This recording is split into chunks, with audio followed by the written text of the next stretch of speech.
అసలు నామరూపాలు లేకుండా పోవాల్సిన పరిస్థితి లేకుండా బాగా గణనీయంగా పెరగడం కూడా ఇవన్నీ కూడా ఎందుకంటే ఇవన్నీ కూడా పరిశీలించినాక ఖచ్చితంగా అనేక అనుమానాలు అందరికీ ఉంటాయి. అనుమానాలు తీర్చాల్సిన బాధ్యత ఎలక్షన్ కమిషన్ మీద ఉంది.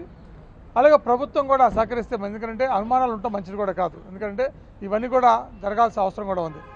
సో ఇవన్నీ జరుగుతుంటే నేను ఎక్కడ మాట్లాడలా. కానీ ఈ మధ్య ఈ 45 డేస్లో రకరకాలుగా నా మీద కథనాలు వస్తున్నాయి.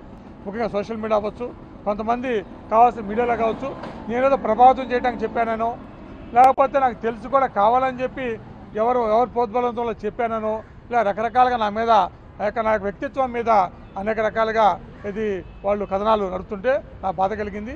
ఆ విషయాన్ని ఎప్పుడొకప్పుడు చెప్పాలనుకున్నాను. కానీ పంచాయతీ ఎన్నికలు అవన్నీ లేకపోతే కోర్టులు ఎక్కడో వీవీప్యాట్ ఎక్కడో లెక్కించినాక ఒకసారి నేను కూడా నాకున్న అనుమానాలన్నీ కూడా తీసుకున్నాక మాట్లాడదాం అనుకున్నా. కానీ ఇది ఇంకా ఆలస్యం అయ్యేటట్టుంది కాబట్టి ఆ వీవీప్యాట్ లెక్కింపు ఒకసారి మీ ముందుకు వచ్చి వాస్తవం చెప్పాలని ఉద్దేశంతో. ఎందుకంటే నేను ఎవరి ఒత్తిడి లొంగే వ్యక్తిని కానే కాదు, అలాగే స్వతంత్ర వ్యక్తిని, అలాగే మాట ఇస్తే మాట తప్పే వ్యక్తిని కూడా కాదు. ఎందుకంటే మీ అందరూ కూడా తెలుసు, రాజకీయాలు తప్పుకుంటానని చెప్పాను, తప్పుకున్నాను. ఎన్ని ఒత్తిడులు వచ్చినా, ఎన్ని ప్రలోభాలు వచ్చినా, ఎంతమంది అవకాశాలు ఇచ్చినా నేను పోటీ చేయనని చెప్పి తప్పుకుంటూ వచ్చాను కూడా ఎక్కడ కూడా.